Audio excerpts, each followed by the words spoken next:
England settlers in the 1700s were the first to braid strips of used clothing and then sew them into rugs. Today, high-speed machines create this classic look in a fraction of the time, but with synthetic as well as natural fabrics and yarns, the rugs last even longer.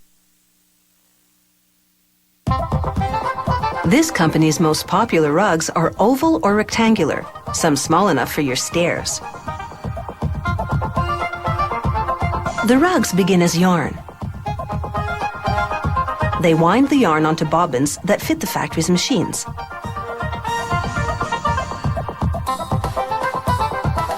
The yarn ranges from pure wool to a blend of wool and polypropylene that makes the rug durable even outdoors.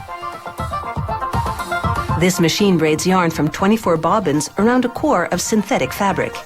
The result is a complicated weave called cable lock. Other rugs have just 3 braided segments in what's called a flat braid. Here, a worker uses a powerful sewing machine to join flat braids with sturdy nylon thread. This makes one enormous piece the length of half a tennis court. The piece moves along a conveyor to an automated rotary saw that cuts it to size. The saw passes twice to ensure a clean cut through the 2.5 centimeter thickness. Another industrial sewing machine attaches binding tape to seal the edge. This prevents rectangular and square rugs from unraveling. Oval and round rugs don't need this because their braids aren't cut. This machine does what's called serging. It sews yarn over the binding tape to cover it, a purely aesthetic gesture.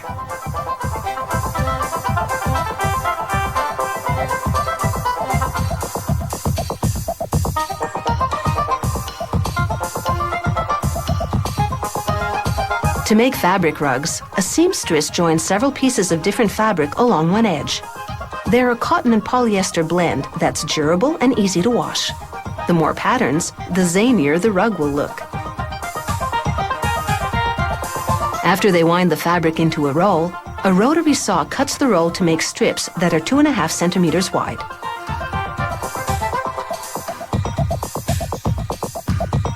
The fabric strip then unwinds into a machine that folds it over filler. This forms the core of the fabric tubes they call spaghetti. The machine wraps the fabric around the filler, then sews the edges into a closed tube.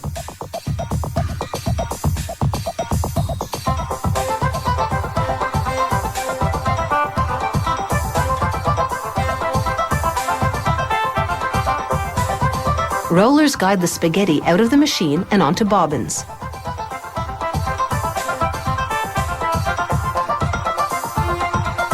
This machine weaves spaghetti from 3 bobbins into a flat braid.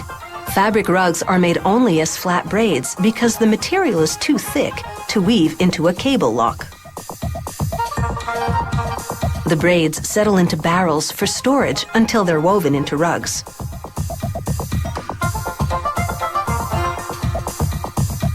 Sometimes, mats are assembled from a variety of braids for a different look.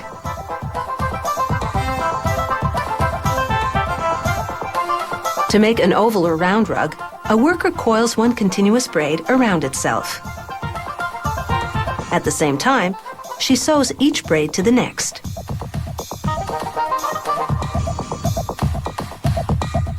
These rugs can have anywhere from 16 to 320 rows. This factory uses tables with holes that blow pressurized air to float rugs like this one as they grow heavier. The ovals range in size. They can be as small as a doormat and as large as a swimming pool.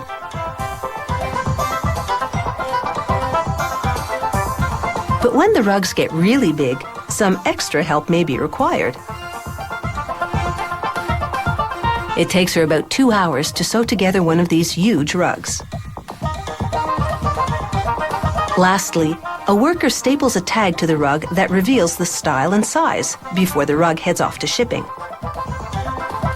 Perhaps more than any other floor covering, these rugs don't just lie there. The variety of styles and shapes means they really tell a story at your feet.